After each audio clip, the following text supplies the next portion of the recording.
پیارے آقا علیہ الصلوۃ والسلام یقیناً ہر نبی کو کچھ احکامات دے کر ایک ذمہ داری ہوتی ہے ان کی. پہلے تو میں سوال بھی کروں گا کہ انبیاء کو کس ذمہ داری کے تحت بھیجا جاتا ہے، اور پھر نبی پاک علیہ الصلوۃ والسلام نے اپنی ذمہ داری کو کس شاندار انداز میں نبھایا، اگر اس کے بارے میں کچھ مدنی پھول ہو جائے. دیکھیں، ذمہ داری جو ہے وہ تو ہے بنیادی طور پہ ابلاغ کا مطلب ہے پیغام پہنچا دینا. ٹھیک ہے. یہ جو میں نے جملہ عرض کیا نا، یہ بڑا یوں کہہ لیں کہ یاد رکھنے والا ہے، کیونکہ یہ بہت ساری جگہوں پہ کام آتا ہے. واہ. قرآن مجید کی آیت مبارکہ ہے، اللہ تعالیٰ نے ارشاد فرمایا یا ایھا الرسول بلغ ما انزل الیک من ربک وان لم تفعل فما بلغت رسالتہ. اے رسول، جو کچھ آپ کی طرف نازل کیا گیا ہے قرآن کی صورت میں وہ آپ لوگوں تک پہنچا دیں، اور اگر آپ اسے نہیں پہنچائیں گے تو پھر آپ نے اپنی رسالت کا حق ادا نہیں کیا. اس کا مطلب یہ ہوا کہ جو کچھ نازل کیا گیا قرآن کی صورت میں وہ پہنچا دیا تو جو بھیجنے کا مقصد ہے وہ ادا ہو گیا، رسالت کا مقصد ادا ہو گیا. لہٰذا ہر نبی رسول کی تشریف آوری کا جو بنیادی مقصد ہے وہ ہے ابلاغ، اللہ کے احکام، اللہ کا پیغام اس کے بندوں تک پہنچا دینا. اسی لیے انبیاء علیہم الصلاۃ والسلام کے جو مبارک کلمات اور کلام قرآن مجید کے اندر منقول ہیں، مذکور ہیں، تو وہ تقریباً اس سے ملتے جلتے مفہوم کے ہیں، وما علینا الا البلاغ، کہ ہم پر تو نہیں مگر پہنچا دینا. ٹھیک ہے.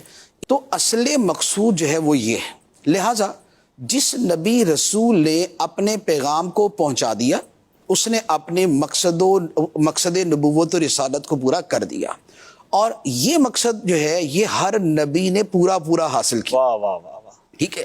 کوئی نبی ایسا نہیں ہے جو اپنے مقصد بعثت میں معاذ اللہ ناکام ہوا ہو، کیونکہ اس کا مقصد تھا خدا کا پیغام پہنچانا.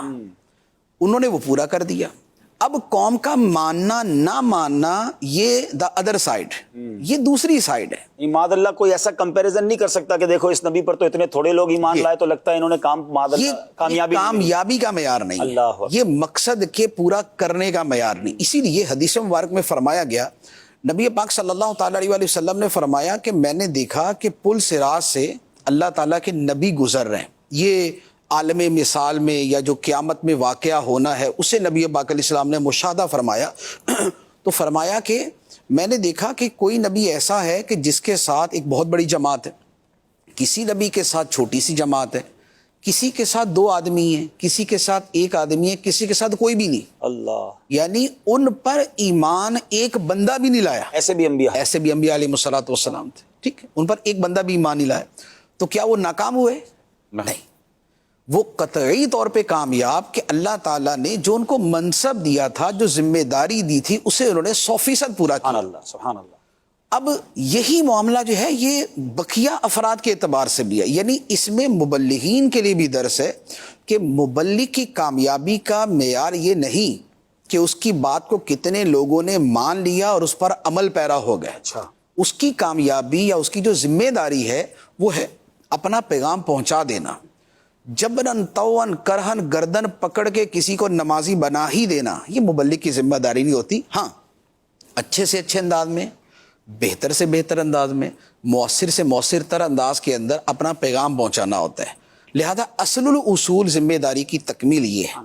لیکن اب ایک دوسری چیز ہے کہ جس نے جو کوشش کی اور جس نے جو بھی راہ خدا میں مشقت اٹھائی، محنت کی ہے، اس کا نتیجہ جو ظاہر ہوا وہ کس کا نتیجہ ایسا ہے کہ جو زیادہ بڑے پیمانے پہ ظاہر ہوا. اب اس اعتبار سے اگر کلام کریں گے تو پھر نبی پاک صلی اللہ تعالیٰ علیہ وآلہ وسلم کی جو کاوشوں کا نتیجہ ہے وہ کائنات کے اندر سب سے زیادہ ظہور پذیر ہوا، کیونکہ بقیہ جتنے انبیاء علیہم الصلاۃ والسلام ہیں ان کے ماننے والوں کی تعداد یا علاقوں تک محدود رہی یا ملکوں تک محدود رہی، اور ان کی اپنی ظاہری زندگی کے اندر وہ اتنے بڑے پیمانے تک نہیں پھیلی کہ جسے کہا جائے کہ ایک ہیوج جو ہے وہ ایک جو ہے وہ نمبرز آف پیپل جو ہے وہ اس کے اندر داخل ہو گئے.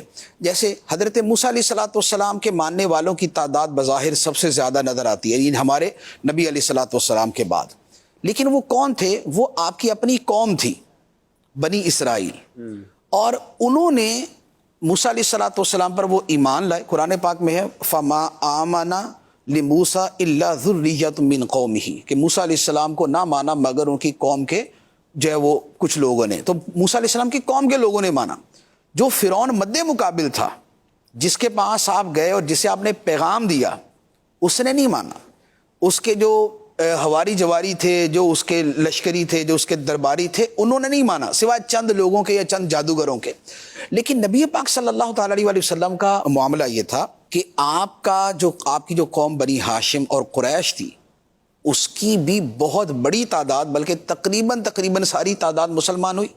اور پھر جن کے مقابلے میں، جو نبی پاک علیہ السلام کے مقابلے میں کھڑے ہوئے، ان کے افراد میں بہت بڑی تعداد تھی کہ جو مسلمان ہوئی. اور بالآخر ایسا ہوا کہ پورے کا پورا عرب کا خطہ ہی مسلمان ہو گیا.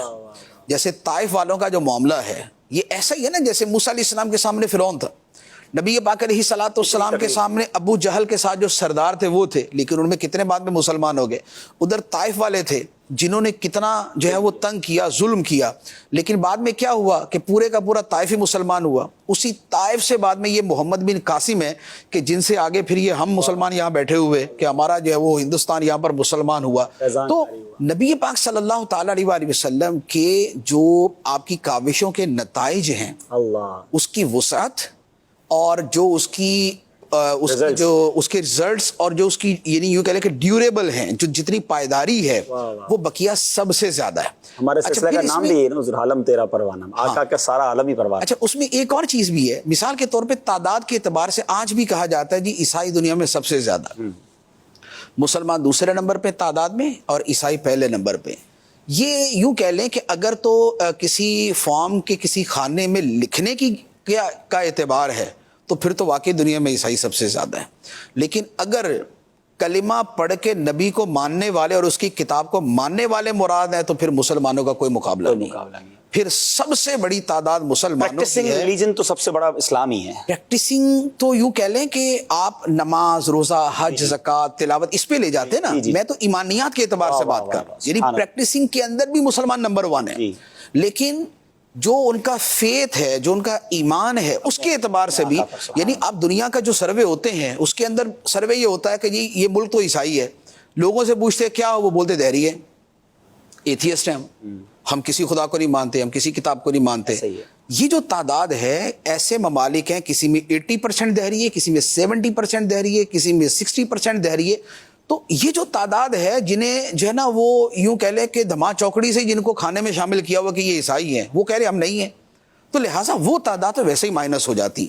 اس اعتبار سے اب اگر تعداد کے اعتبار سے بھی دیکھیں تو نبی پاک صلی اللہ تعالی علیہ وسلم جو سب کے بعد میں تشریف لائے، آخری نبی ہیں، سب کے بعد میں تشریف لائے، اور آپ کا جو عرصہ ہے اعلان نبوت کے بعد کا وہ بھی جسٹ 23 ایئرس، 23 سال کا عرصہ ہے، جس میں پہلے کے 13 سال جو ہے وہ بڑے ایک محدود مصروفیات کے اندر اور مشکلات کے اندر گزرے.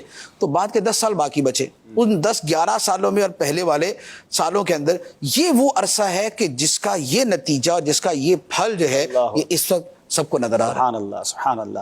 تو یہ ذمہ داری کی کمپلیشن ہو جاتی ہے تو پھر انبیاء کرام علیہ السلام دنیا سے ظاہری طور پہ پردہ فرماتے ہیں. ہاں، ان کا یہ ہوتا ہے کہ جب وہ اپنا کام مکمل کر لیتے ہیں تو اس کے بعد پھر رب کی بارگاہ میں ان کی واپسی ہوتی ہے. اور اب وہ یہ ہے کہ مثال کے طور پہ کسی پہ کوئی بھی ایمان نہیں لایا تو وہ تو پہلے دن بھی نہیں لایا تھا اور 40 سال بعد بھی نہیں لایا، تو پھر کب ہوا کہ انہوں نے اپنا کام پورا کر لیا؟ اگر کسی کا بھی ایمان نہ لانا کام کی تکمیلی تھا وہ تو پہلے دن ہی ہو گیا تھا. تو پھر یہ ہے کہ انہوں نے جو ان کو اتمام حجت کے لیے کہ بھئی آپ نے خدا کا پیغام پورا پہنچا دینا ہے، ہر طریقے سے سمجھا دینا ہے، ہر طرح کے دلائل دے دینے ہیں، معجزات ان کے سامنے ظاہر کر دینے ہیں، قوم کی اکثریت کے سامنے آپ نے اعلان حق کر دینا ہے. جب یہ سارے کام مکمل ہو جاتے ہیں تو یہ تکمیل ہو جاتی ہے. اب اس کے بعد پھر ان کی رب کی طرف واپسی ہوتی ہے.